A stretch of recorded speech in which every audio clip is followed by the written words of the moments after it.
broadcasting across the nation from the East Coast to the West, keeping you up to date on technology while enjoying a little whiskey on the side, with leading-edge topics, along with special guests, to navigate technology in a segmented, stylized radio program. The information that will make you go, Pull up a seat, raise a glass with our hosts as we spend the next hour talking about technology for the common person. Welcome to TechTime Radio with Nathan Mumm. Welcome to Tech Time with Nathan Mumm, the show that makes you go, Technology News of the Week, the show for the everyday person talking about technology, broadcasting across the nation with insightful segments on weeks ahead of the mainstream media. We welcome our radio audience of 35 million listeners to an hour of insightful technology news. I'm Nathan Mumm, your host and technologist.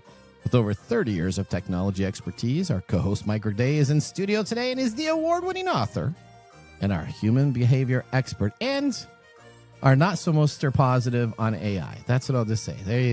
Mike has not really found an AI that he likes yet, right? Is that correct? I have found uses for AI that I like, but not an AI that you like. Okay, all right. Now, we're live streaming during our show on 4 of the most popular platforms, including YouTube, Twitch.tv, Facebook, and LinkedIn, and Blue Sky. You need to get a streaming service. Listen to me right now. Blue Sky, get a streaming service so we don't have to be doing anything on X and we can move over and help your platform grow. Now, if you'd like to visit us online, you can do that at techtimeradio.com, and you can also become a Patreon supporter at patreon.com/TechTime Radio. We're friends from different backgrounds, but we bring the best technology show possible weekly for our family, friends, and fans to enjoy. We're glad to have Odie, our producer, at the control panel today. Welcome, everyone. Let's start today's show. Now on today's show. All right, welcome to Tech Time Radio. On the show today, Google just made a move that might leave some of your smart thermostats, well, not very smart any longer. Meanwhile, Nick Espinosa is back unraveling a Russian security hack with a little side of DOGE. That's right, he's got some information about that. Seriously. Then, WhatsApp is rolling out an advanced chat privacy feature. But let's just say it's not so advanced and it might not be what you think. Netflix is ditching distracting sounds in subtitles, so say goodbye to the anonymous music swell or the man picks up the phone and hello to just dialogue.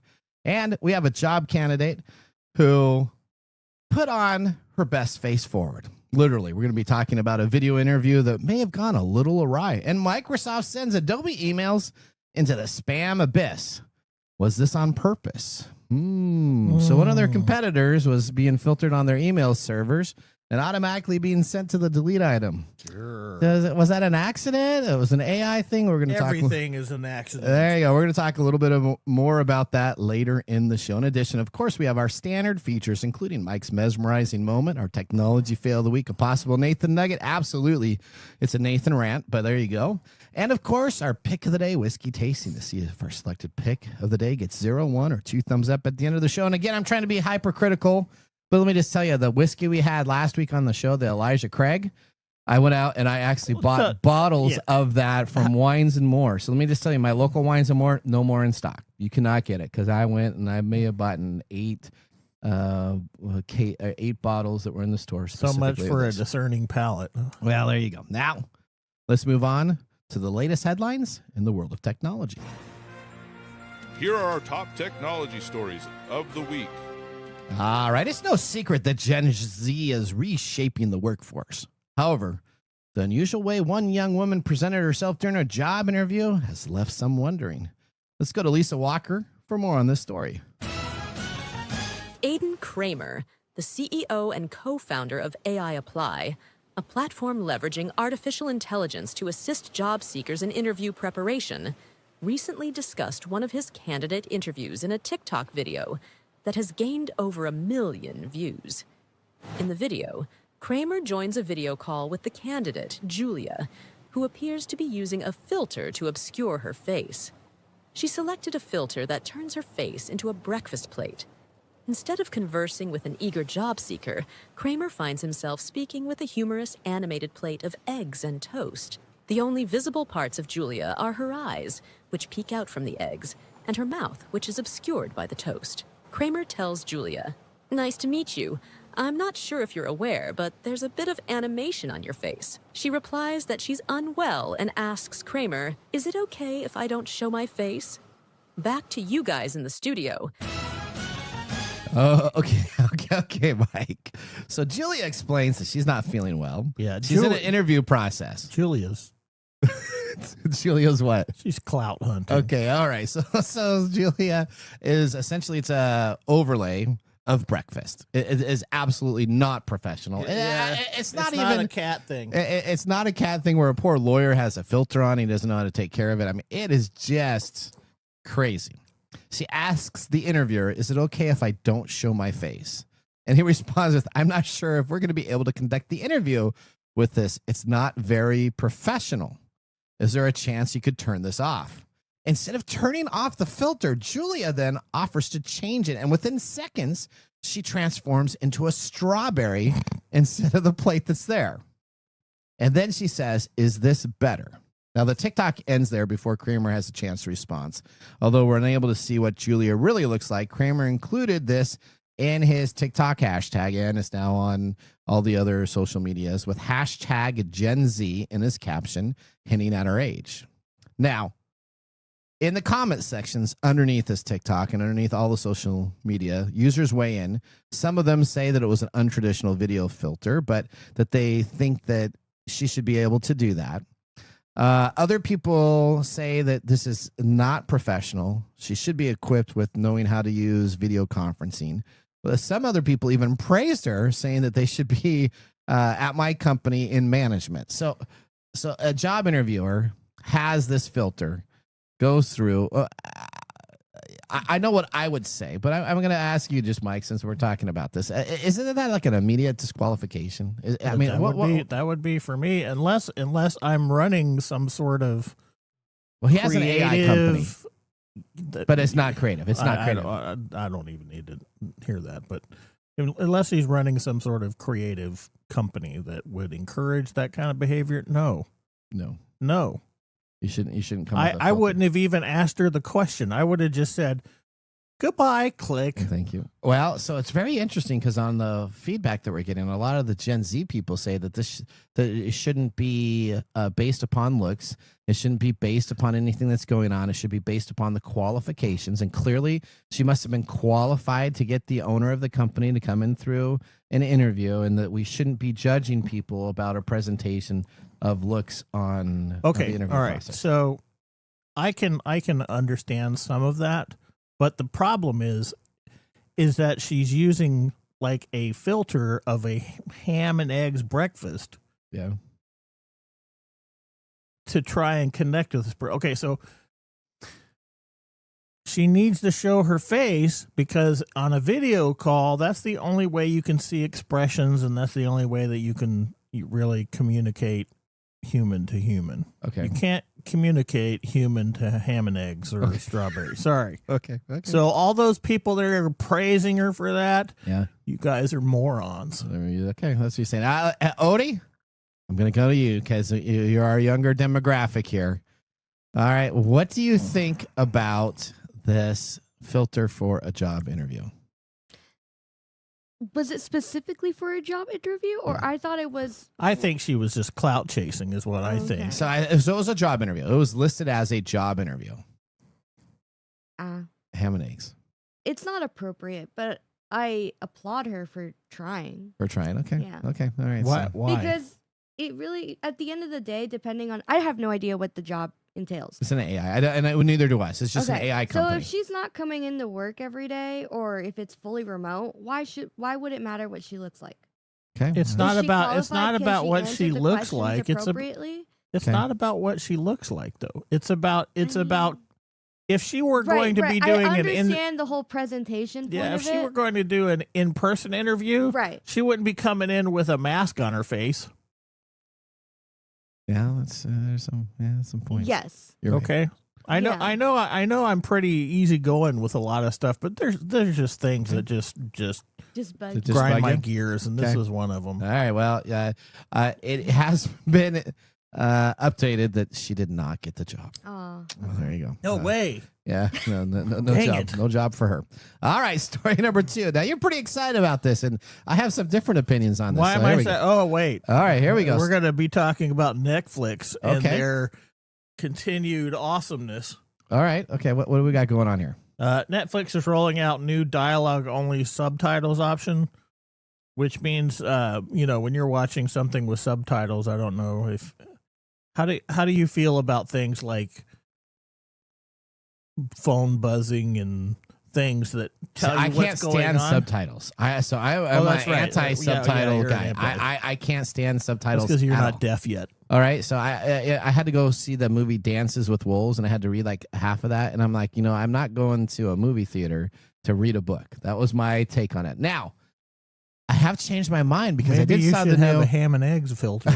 I did change my mind when I saw the new Godzilla movie, where it was all subtitles that were How in there. can you change your mind from it? 'Cause that was it actually- was Godzilla and not Dances with Wolves. Well, that Is was actually a good story plot, and so I don't know. So okay, continue Okay. on. What do we got going on with this feature? Anyway, okay, so Netflix is taking out these little noise descriptions such as phone buzzing or dramatic music swells, unless you want to see them. If you got easily distracted by reading subtitles of noise descriptions like car engine revs up or crowd shouts, Netflix has a new subtitle option for you, which is just dialogue only. The streaming video company announced the change on Thursday. The new format drops subtitles for sound as well as the names of who's speaking. Currently, the new subtitle option is only available in English and only for new Netflix original titles. Began last week with season 5 of You, a popular Netflix original thriller. If you need or prefer to see the subtitles with speaker names and sound descriptions, select English CC in your Netflix settings. If you want the dialogue only option, you'll select English. You can customize the size of your font of your subtitles and choose from other language, but only English will have a new version for now. All right, Play pensive music now. okay. So, are you excited about this? Not- yeah, You said that you were pretty excited. I don't know. I Okay. mean, everything is getting way too complicated. I don't even know when all these little sounds went into dialogue Okay. or into. The closed captioning. Closed captioning, I don't know because because I have old. I've been watching things in closed captions for years, and I know this is not something that they started out doing, but I know that when they do it, I really just phone being. I People shouting in the- rip on it all Do the you time. really? Yeah, because it's like pensive music and But don't that's you one of play my music in favorites. your? That's one of your my head? favorite. Well, I don't think music have emotions, so if I'm watching this and I think I'm hard of hearing right now. I'm old. Yeah. I partied too much when I was young. Okay. And I see pensive music, I'm going like, what would that actually sound like? And how do I know that it's pensive? How do I know the music is pensive? So you're saying that with your all of your degrees, you're analyzing the actual characteristics of the closed captioning? Yeah, I'm ripping on them. I'm ripping on them. I'm like, I don't need to know. I don't need to know that the music is emotional. Okay. I don't need to know that there's thunder in the background when I can see the lightning on the screen. And Okay. so, for me, I want to would be in your probably head take for one a- of these movies. You This don't. would be- You don't want to be in my head, period, because you get lost in a lot of stuff. Okay, I would probably. All right. No Nest for you. There's kind of a Seinfeld. takeoff. For you. All right. Google announced it will end software updates and remote control support for the first and second generation Nest Learning thermostats, plus the 2014 European models, starting October 25th. You'll no longer be able to control them remotely from your phone or with Google Assistant. You can adjust the temperature and modify schedules directly on the thermostat like they have had forever. So you have The to company- get out of your chair. You got to Is get that out of right? your chair. In other significant news, Google is flatly stating that it has no plans to release additional Nest thermostats in Europe, and the older Nest products will soon be retiring. Why do you need a thermostat for more than 5 to 6 years anyways? That's what Google's kind of saying to you. Don't you just put a thermostat in your house and you expect it to go out in 5 years and then you get another thermostat and another thermostat and another? Well, maybe they Googled it. Maybe that's what they figured out is that there was. So thermostats last forever, right? My parents had a thermostat in their house. That was the one and only, and it would regulate the heaters and take care of everything. Then they came out with the smart. That's supposed to adjust based upon how the room is to keep it climate controlled. But now I guess Google says, too much time on that. We're deciding to get rid of it. Is it have anything to do with that, or does Google have some problem with Europe? Well, no. So here's what it is. This is our Mike's mesmerizing moment. So I don't want to blow it. So I'm going to ask you a question on this. But we're getting into this obsolete era where we just have stuff and we buy it and we don't ever own it, or we just use it for 5 years and then we throw it away. We're turning into a Harbor Freight Tools is what I call it. Harbor Freight Tools. Harbor Freight Tools. I buy a tool at Harbor Freight, and then the last 5 years, you throw it away. You go back to Harbor Freight, and you buy another tool for 5 years. It's kind of the same type of deal. Yeah, we're becoming a rent economy. We're becoming a quietly feudal society again. Yeah. Okay. Well, that ends our top technology stories of the week. When we return, Nick Espinoza from Security Fanatics will join us, talking about cybercrime that you're going to need to worry about, and privacy invasion, and is AI going to take over the world? Nick is going to be the Nostradamus of everything in our tech information world as we have it coming on up. You're listening to Tech Time with Nathan Mumm. See you after the commercial break. Looking for custom glass solutions for your next commercial project? Hartung Glass Industries is your trusted partner in custom glass fabrication. For over 100 years, Hartung has delivered proven manufacturing expertise, comprehensive product offerings, and dependable service and quality. From energy-efficient facades to custom shower doors, we create glass solutions tailored to your project needs. With 8 facilities across the U.S. and Canada, we combine national expertise with a local touch-ensuring faster service and unparalleled customer care. Hartung Glass Industries, where quality meets innovation. Visit hartungglass.com to learn more. All right, welcome back to Tech Time with Nathan Mumm. Our weekly show covers the top technology subjects without a political agenda. We verify the facts, and we do it with a sense of humor in less than 60 minutes. And, of course, a little whiskey on the side. Today, Mark Gregoire, our whiskey connoisseur, is in studio today. We had this whiskey, and I took my first sip, and I was like, and then I took my second sip, and I'm like, So what do we have that we're tasting today, sir? Today is Benchmark Full Proof. Now, this is from Buffalo Trace's website. They say this Kentucky straight bourbon whiskey is bottled at the same proof that it enters the barrel. Bold and robust, this 125 proof whiskey is meant to be sipped and savored. The scent of deep brown sugar and chocolate are followed by the bold taste of caramel and bacon spice. The finish is long and rich. Now, this is released from Sazerac Company. It's from the Buffalo Trace Distillery in Frankfort, Kentucky. It's a straight bourbon. They're usually aged about 4 years old, 125 proof. The mash bill is undisclosed. Now, the MSRP on this is $23, but you can see from the sticker on the front, I was able to pick this up for $17. $17. This is definitely a Nathan one. This has a screw top, but it doesn't have. It has a screw top instead of a cork top. Doesn't matter. And what's the proof of this? 125. I was gonna say I got a shot. It was a man. This is like the brown bag. This is the value brown bag. Guy goes on in and buys some alcohol and wants it to last forever and get a little bit tipsy on it. This is your value. Is that your rating scale today? It may be. Okay. It's not bad though. Keep drinking it. It gets better and better. It's not Really? Now, so is this on your shelf at home? Yes. Wow. Okay. Oh, I'm liking this a lot. All right. Now, please don't forget to like and subscribe. It means a lot to us. Drink responsibly, especially when you're drinking 125 proof. Yeah, no kidding. Heaven can wait. All right. Well, Mark, thank you so much. With our first whiskey tasting completed, let's move on to our feature segment. Today, our technology expert, Nick Espinoza, is joining the show. Nick is an expert in cybersecurity and network infrastructure. Whiskey's getting to me already. He has consulted with clients ranging from small business to the Fortune 100 level. In 1998, at the age of 19, Nick founded Windy City Networks, which was later acquired in 2015. He then created Security Fanatics, where he's the chief security fanatic. We welcome Nick to the Comcast video stream to start our next segment. Welcome to the segment we call Ask the Experts with our TechTime Radio expert, Nick Espinoza.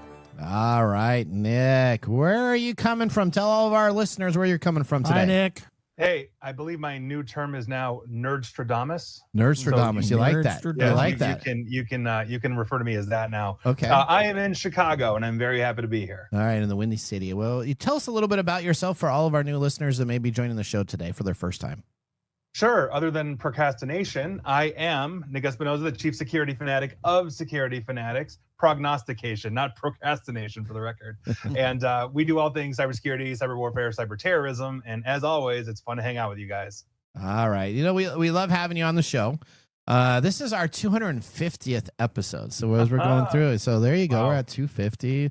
We'll get Congrats. to 300, That's awesome. How about 500. that? There you go. And so we love having you on the show. Now let's start with a doozy of a story. So I saw this come across my line. And I don't know if this is true or not, but I don't know. Let's talk about it.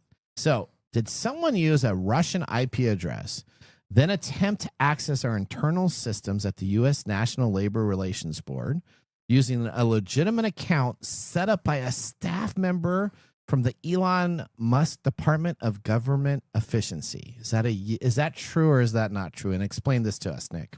Well, comrade, let's talk about this one because this is absolutely nuts. Now, these allegations, for the record, and they are allegations, although we now have a lot of people, meaning cybersecurity researchers, that have been looking at this saying, yeah, this is really looking true, just given the evidence that the whistleblower provided. Basically, it's part of an affidavit that was submitted to the Senate Intelligence Committee Chair Tom Cotton. He's a Republican of Arkansas. And then the counterpart on the Democrat side, Mark Warner, Democrat of Virginia. And essentially, what we're talking about is an IT engineer at the National Labor Relations Board known as Daniel Baroulis. And essentially, here are the nuts and bolts of this. He is alleging that DOGE, the Department of Government Efficiency, entered the Washington, D.C. offices of the NLRB in early March.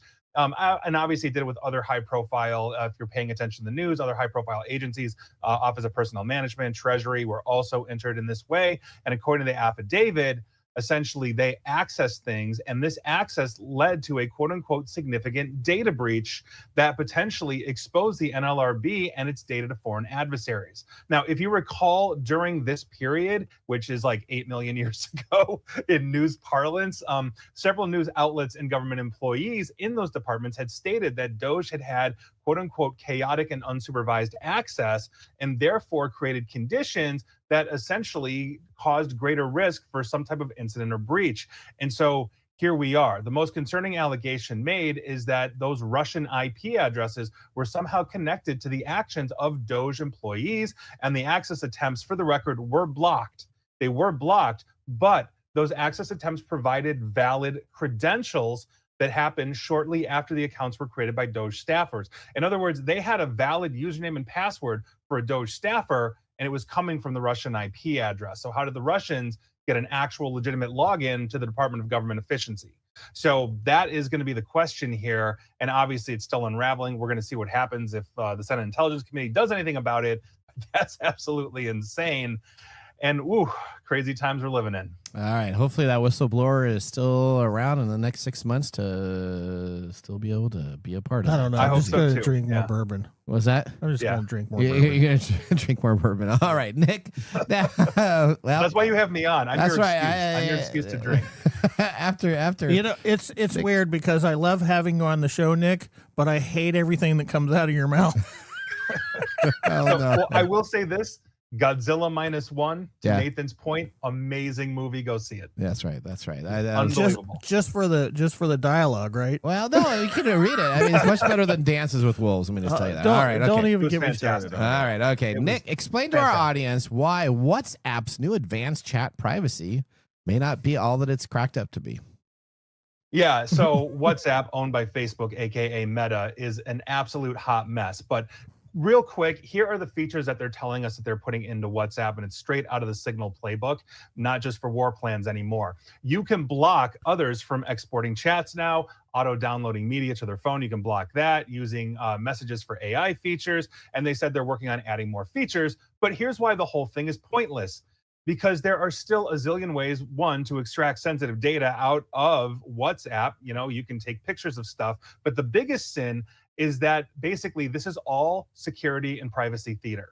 It's all fake for the most part. And here's why. Because Meta, aka Facebook, owns WhatsApp, and they have been basically using WhatsApp to train artificial intelligence, and they've been doing it for years.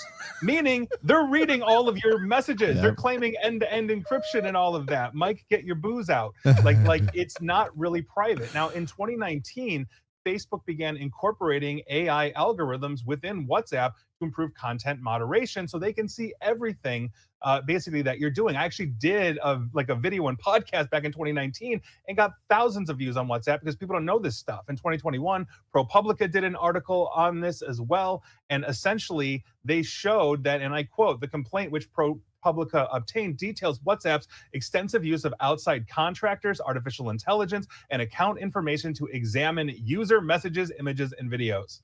So they're giving you all this stuff with your users when like thousands of people and an AI can see everything you're doing in their secure messaging app. It's an absolute joke. And then Meta ends up selling the information to the government anyways. So it's, I mean, it's so it's just all, it's just, or trying to peddle it off to was it the Russians or was it China?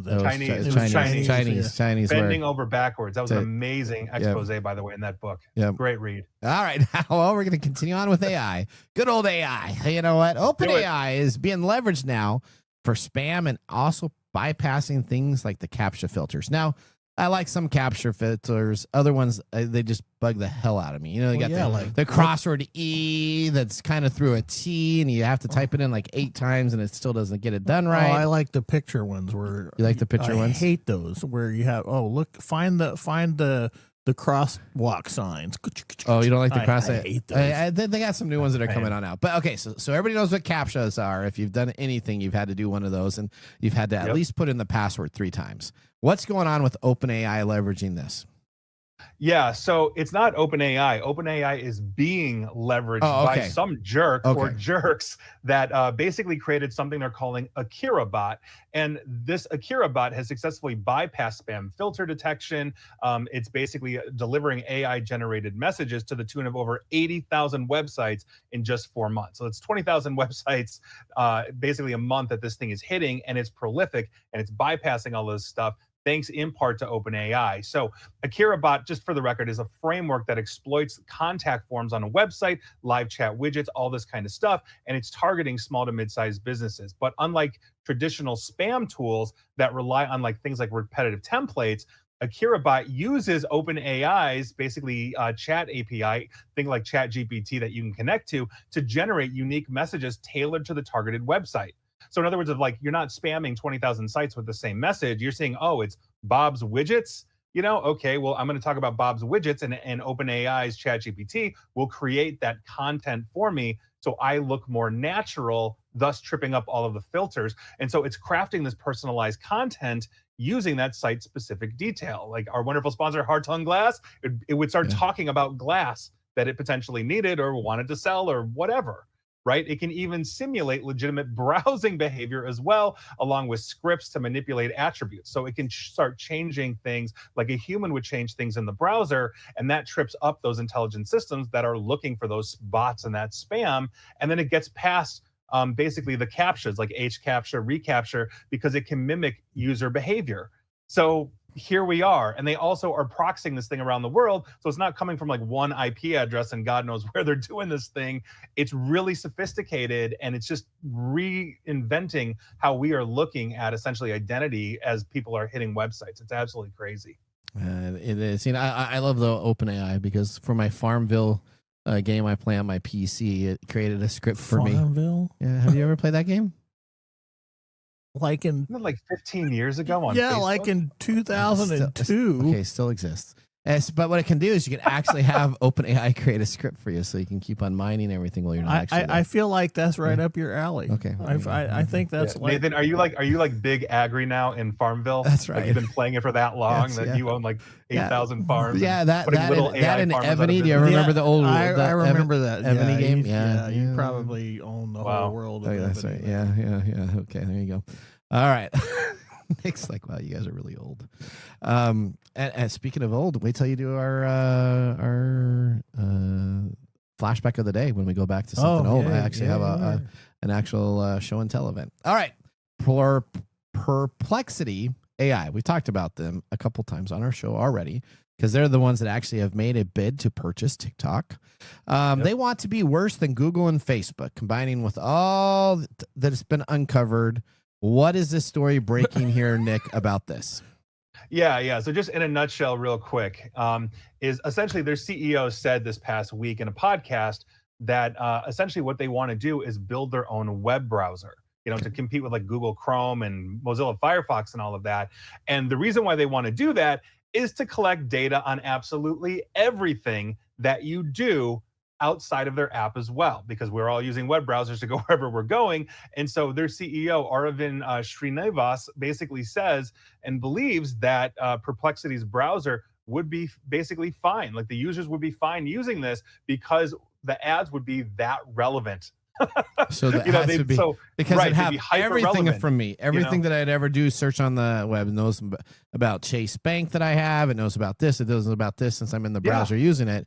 Since it knows everything, it'll be a tailored AI ad for me. So I'll be so happy to spend more money. That's awesome. Yeah. I can't wait. You can't wait? It's going to follow me into the bathroom and like find out what kind of toilet paper I have and throw it at me. It's I mean, think about it. It's not just turning data mining up to like 11. We're going to 12 here on this one, and if you think about it, like if you like underwater basket weaving at a furry convention, they're going to find that for you. They're going to find the furry to come on out and sell you a brand new. Right. I thought I was safe. Uh-oh, Mike's in trouble now. Nuts. I excel at underwater basket weaving. Are you sure? Or are you more into the furry stuff? I don't know. Okay. All right. So Perplexity AI is going to do that. So now you have Brave browser and you have Perplexity AI. Are they going to actually maybe pay you or give you some strange token or something like that so that they make you then jump on and want to use their browser? Do you know anything about that, Nick? How are they going to incentivize me to not give all my information to Google anymore, but now to give it to them? Right. So I'm not 100% sure on that, but I do know the browser is Comet.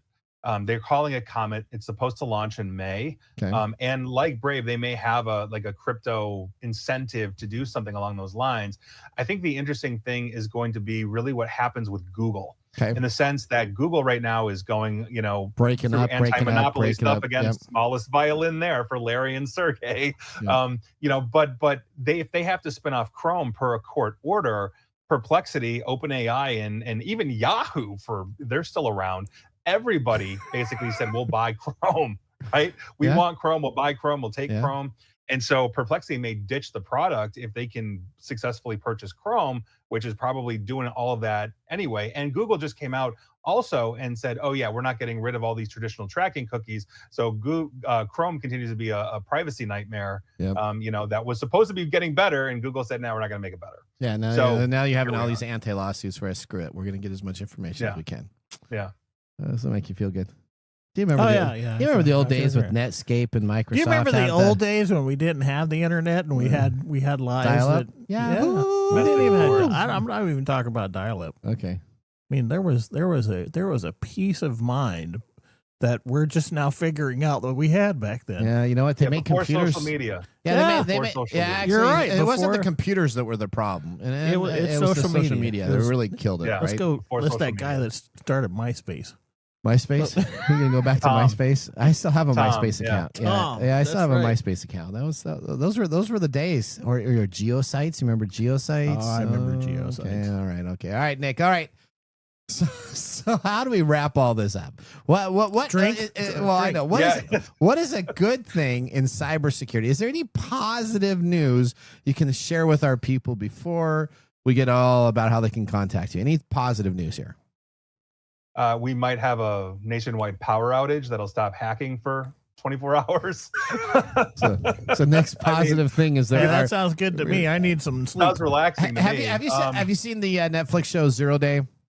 No, I've not. Okay, so it's not. And to be fair, I haven't seen Mr. Robot either. Okay, so 0 Day, it's okay, but as a computer guy, you're gonna be like, oh, that can't really happen, and that can't really happen. But you should watch it because essentially,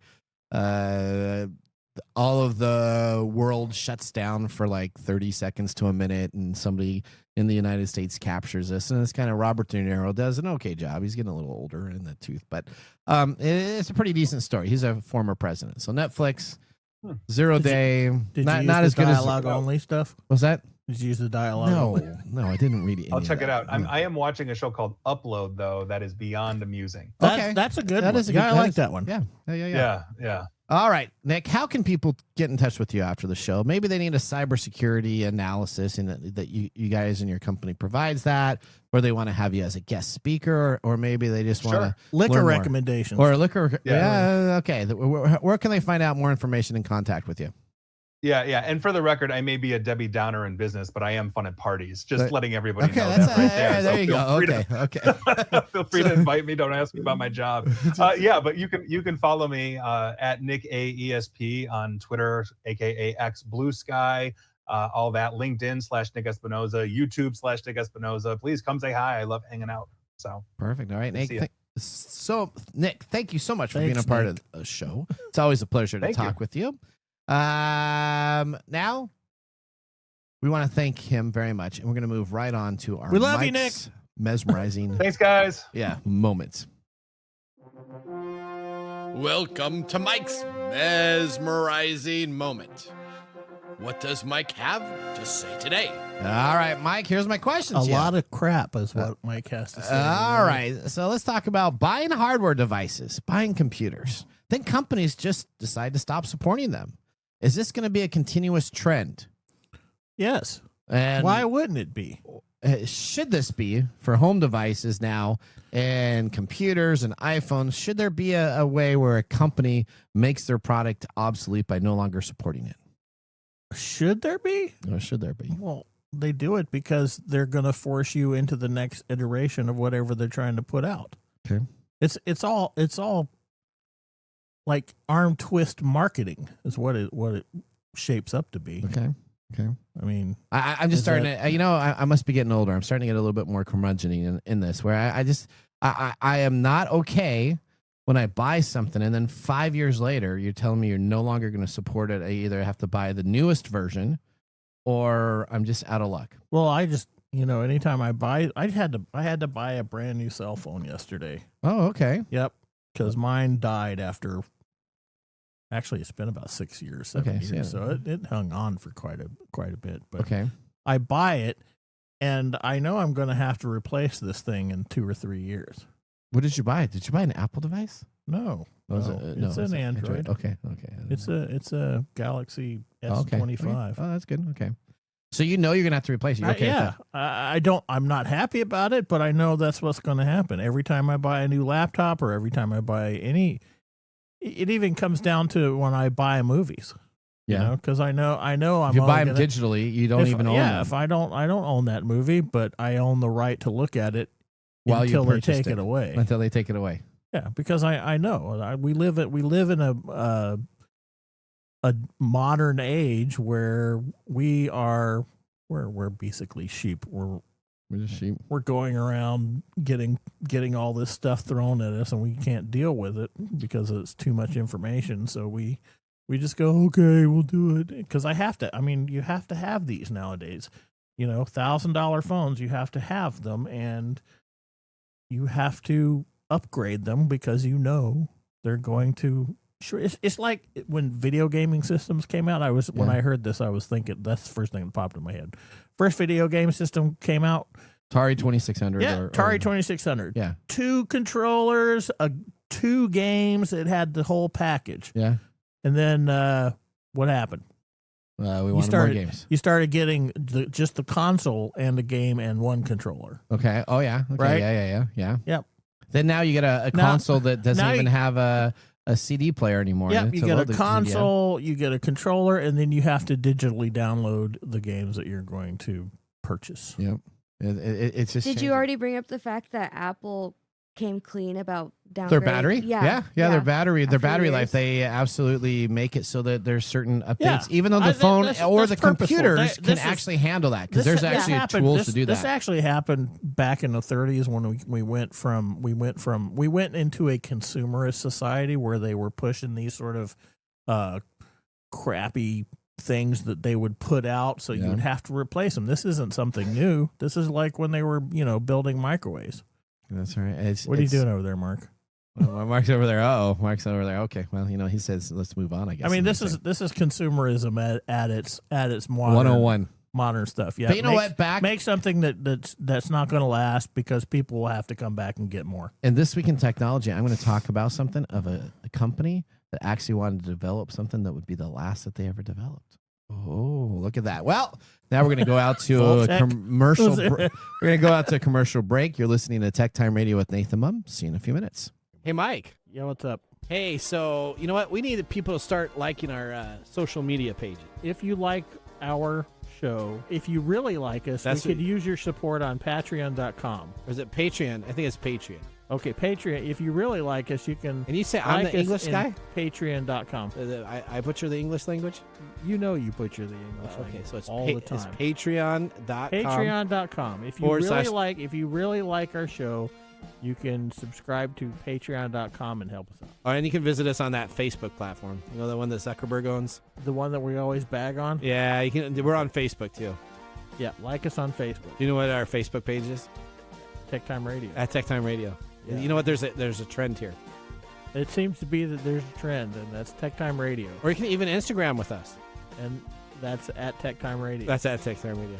Or you can find us on TikTok. And it's TechTime Radio. It's at TechTime Radio. Like and subscribe to our social media. Like us today. We need you to like us. Like us and subscribe. That's it? That's it. That's that simple. And now, let's look back at this week in technology. All right, we're going all the way back to May 4th, 1995. Commodore assets were purchased out of bankruptcy. Now, the German company Eastcom AG purchases the right to the name, patents, and intellectual property of the Commodore Electronics, which was declared bankruptcy in 1994. Now, Commodore was a pioneer in the personal computer industry, holding some impressive records, such as having the best-selling computer in history with the Commodore 64, which the Guinness Book of Records estimated about 30 million units were sold over the course of 10 years. Now, they built a machine from 1982 to 1992, over 10 years, the Commodores, that were all compatible with each other. You didn't have to go and get something new. All of them worked together. Yeah.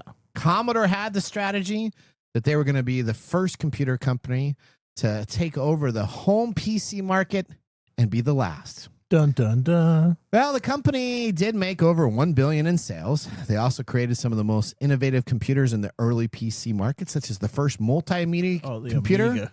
The Amiga. You remember the Amiga? Yeah. That was like the hybrid video game machine because the Amiga could play almost all the games were in the arcade at the time. So that came on out. Unfortunately, though, Commodore, like many other PC companies, didn't have the proper management at the top of the company, and all of a sudden a juggernaut by the name of IBM compatible PCs took over the industry and had the Commodore 64 go bankrupt. Now, I'm a collector. 128. Was that? I had a Commodore 128. You had a 128. Yeah, they had the 128 to 64. Now, I traded a car for a 128. Did I ever tell you that story? Did you really? You yeah, traded a car? I traded a car for a computer? A computer one. Yeah, a Commodore 128. Well, you always say that I have stuff in my library. You always have stuff. And so I just want to let everybody know that I have, of course, a Commodore 64. You're just bragging. And I also have the Commodore 64C. Now, this was look at this. This was 3D graphics in the back. The world's best-selling personal computer just got better with Geos and Quantum Link. This had a floppy drive, a mouse, keyboards, floppy disk, yeah, and look at that 1 1/4 and a 1.5 inch. I know, and look at that dot matrix printer. Yeah, that's all. Wasn't that fantastic? I miss those days. Remember the printer head going across? Yeah. You remember Print Smart? Any of those type of applications? You like huge banners. Remember you do like huge banners? I think you might be experiencing some out of phase thing right now. What was that?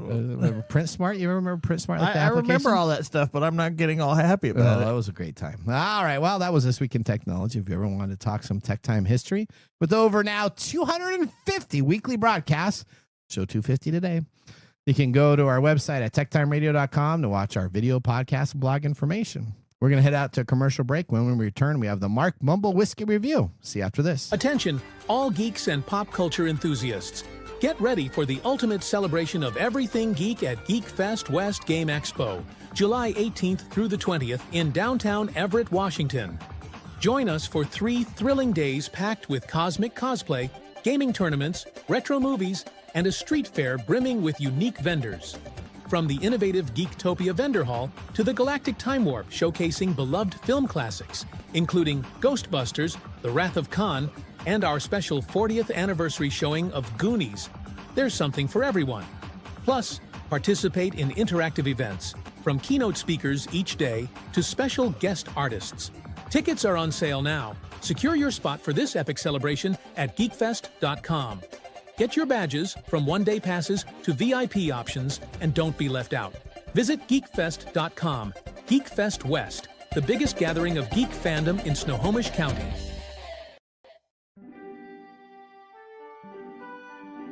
And now for Mark's Mumble.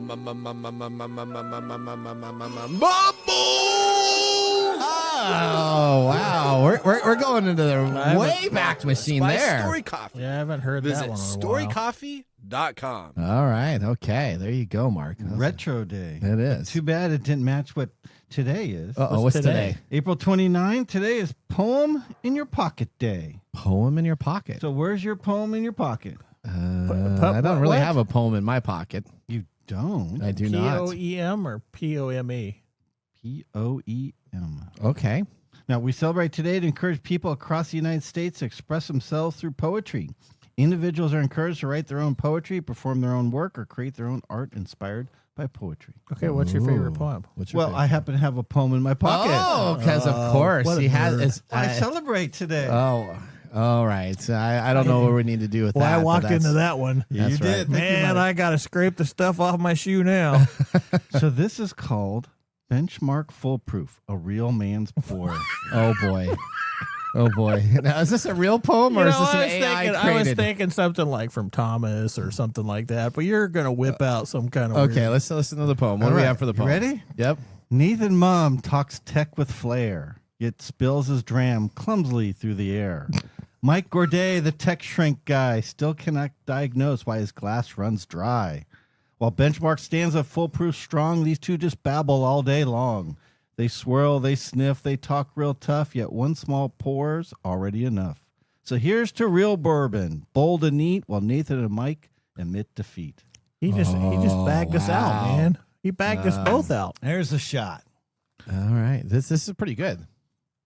And death shall have, what is that? And death has no dominion. So did you chat GPT that?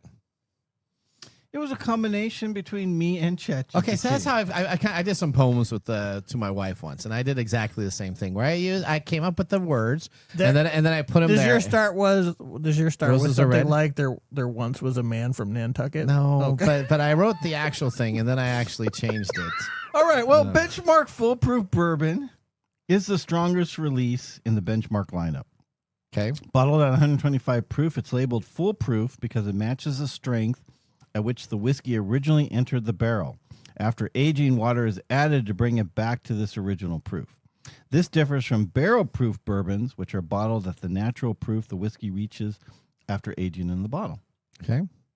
Now, regardless of water being added, this is a delicious brown sugar bomb with bold baking spices to round it out. The proof amps up all the classic bourbon flavors over the rest of the Benchmark line. Now, for $17, this is one of the better values on the market today. Oh, this is decent. This is really decent. I mean, I could put this in with a mixed drink and have something. Yeah, this is. Yeah. I mean, I love this bottle. You come over, I am serving you this all day long. I don't feel bad. I don't have to go to my top shelf. Yeah. And you're happy. And it's There you actually go. good. Yeah. And I resent the fact that you don't know why I can't diagnose why my glass goes dry. No, Because why I is know it? exactly why it goes dry. All right. Well, so Whiskey Chris, what does he think about this bottle? We actually cracked this bottle together. and Okay. we both gave it a thumbs up. Both gave it a thumbs up. We both enjoyed it. And I actually had a few other benchmark of the line that we tried it against. And this shines above all the other benchmarks. Yeah, well, you know now, what you've you're given the getting other today. benchmarks all thumbs up. Yeah. But this, and they're all good.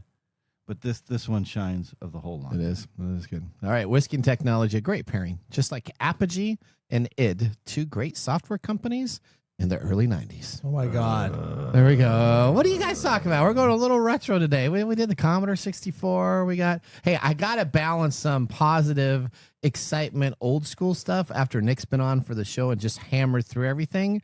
So I'm trying to rebuild the audience so that they're not jumping off the cliffs of everything that's going on. Then use cheese and burger, buddy. Was that? Cheese and burger. That's right. That's Coffee and donuts. Well, it's the sandwich effect, right? You put stuff in there. All right, now let's move on to our technology fail of the week. Congratulations. You're a failure. Oh, I failed. Did I? Yes. Did I? Yes. All right. Our technology fail comes to us from Microsoft. Microsoft has announced that it has a problem with its machine learning models. Well, there's an error with Adobe emails in the Exchange Online profiles, and many users were having difficulty accessing Adobe's URLs and receiving warnings about potential malicious URL links. Now, Microsoft stated, we found that our machine learning model designed to protect Exchange Online from risky email messages was mistakenly flagging valid emails as spam due to the resemblance of the messages commonly associated with spam attacks. The results, of course, moved all of that into your spam folder. Some companies even automatically deleted those emails, never to come back from the ether again. Now, Microsoft did not disclose further details about the regions and number of users impacted. This incident has been categorized as a service issue, usually limited to a scale or impact. However, it is somewhat amusing that the company would choose to classify emails from a competitor as spam, leading one to ponder the implications of such a decision. So what's Nathan's take on this? Was this done on purpose? They got caught and they fixed it? Or Yes. was it an honest mistake? No, somebody had to have done this on purpose. Somebody had to have done this on purpose. I thought it was their machine learning that did it. No, somebody had to do so. They Is had it to have just some blaming machine. their There machine was learning? some low-level employee that said, this is going to be really funny to do. And boom, that's what happened. Wow. Nathan rips on Microsoft. Just trying to Put this in the books. All right. Okay. Now, you know what? Let's immediately go. Odie, can we go immediately into my Nathan Nugget? This is your nugget of the week. All right. This is going to be the way that we have to end our show. Are you going to rip on something? What are you ripping on today? All right. Grounding sheets have surged in popularity on TikTok. Oh, yeah. Those are all touted over. for the potential of enhancing sleep, alleviating pain, and improving the overall wellness of your sleep itself. What the hell is a grounding sheet? Okay, a grounding sheet is a sheet that you can purchase. A online. sheet. A sheet. Bed sheet. A bed sheet, yes. Okay. And then what it does is it has an electrical cord. And then instead of you plugging it in and getting warmth from it, all it has is the ground of it, so that when you plug in the sheet, it's now grounded so that you can be safe and that there's this medicinal purposes of you what planning medicinal purpose does it satisfy? Well, the idea of grounding is valid if you're in the electrical context of offering a safe pathway to have a current release the information and energy built up. Now, insufficient research indicates that grounding sheets provide very little health advantages. You get a sheet that has a plug on the end of it, and the sheet has to be grounded to connect it to the plug. So you use a plug in your bedroom to plug this into. You don't get anything out of it. It doesn't heat up. It goes into the little third hole on the bottom. No, right? guess what? Most electrical outlets, the ground isn't for most houses that you have, isn't always grounded correctly. So the chances of you actually plugging it in and having the grounding work in your house is 50-50. Yeah, let's if that just did work. Let's just take that off the I table see a because we're huge talking use for about this. Well, yeah, what? What's a huge So I have carpet in the bedroom. Yeah. I drag my feet. I get in bed. I'm full of static electricity. I lean over. I kiss my wife, and there's a big spark. Okay. From the static electricity, not just because. That's smart. But this would get rid of it, right? No. Yeah, because it gets rid of the static electricity when I get on the sheets. No, it does not. It grounds me. No, it doesn't ground you. No.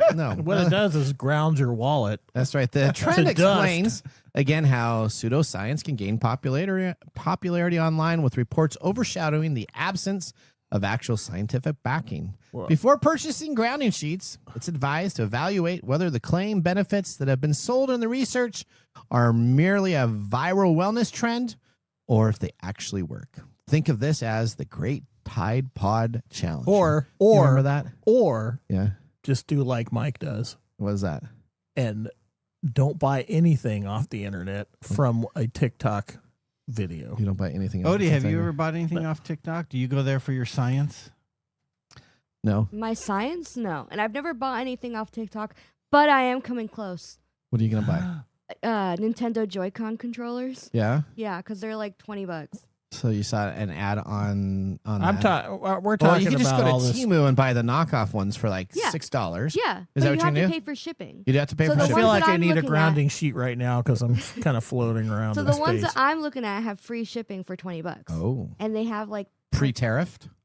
yes. Oh, I know. I know. Temu's So gonna be in trouble. I'm running on that. Okay. See, this is like YouTube ads. What's that? YouTube ads are completely just out there. No, this guy tries to sell me gold every single time I go on a YouTube video. He's got a secret way of buying gold. Yeah, I believe him. his secret way. Yeah, we got a secret way. It's like that 99% 99% pure. He talks I love about those ads. he by talks the way. about The olive gold ads? oil. Yeah, because I wish I was on the other side of the screen of watching people be like, oh my God, I need to jump on this opportunity right now.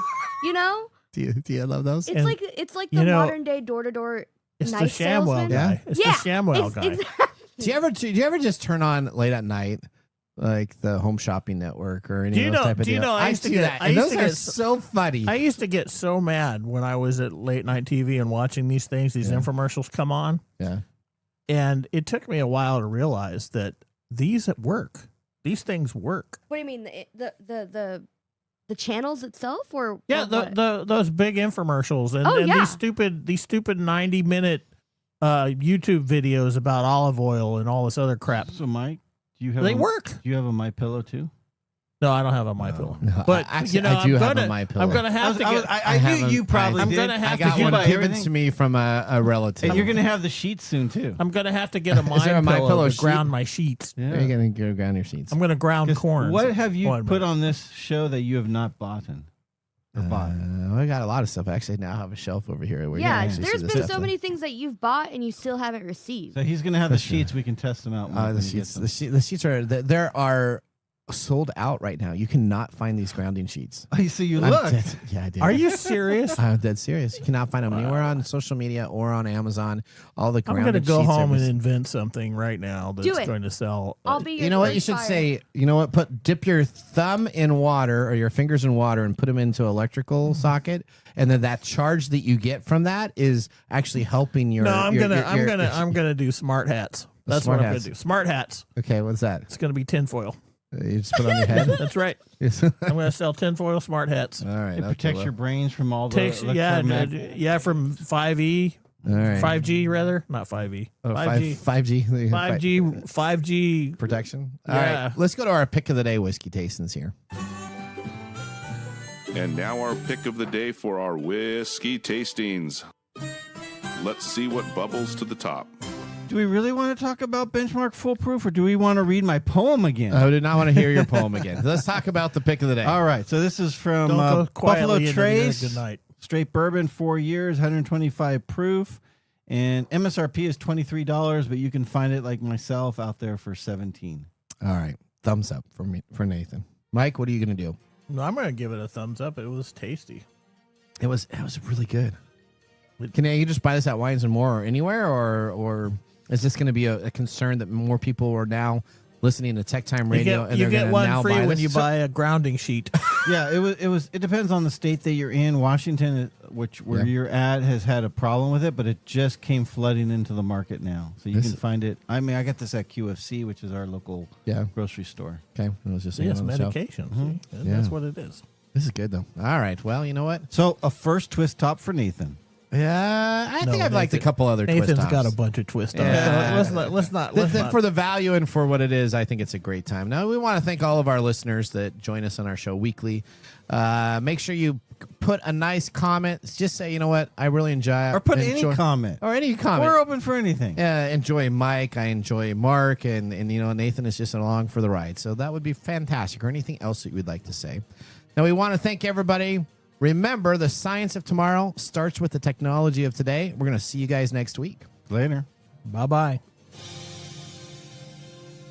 Thanks for joining us on TechTime Radio. We hope that you had a chance to have that moment today in technology. The fun doesn't stop there.